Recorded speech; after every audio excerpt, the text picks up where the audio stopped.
vẫn chưa trả lời, cuộc gọi nhớ vẫn còn chưa đáp hồi.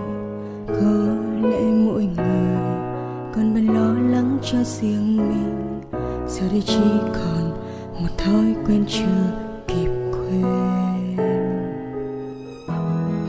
Đã lâu lắm không ai đón đưa mỗi ngày, chẳng còn quan tâm em buồn vui lúc này. Cuộc đúng hay sai thì cả hai chẳng thể quay về, giờ đây chỉ còn để xa lạ đã thường khoảnh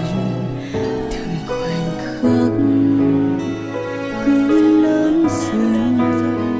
Vậy mà tao chẳng còn tha thiết để bận tâm là từng thứ.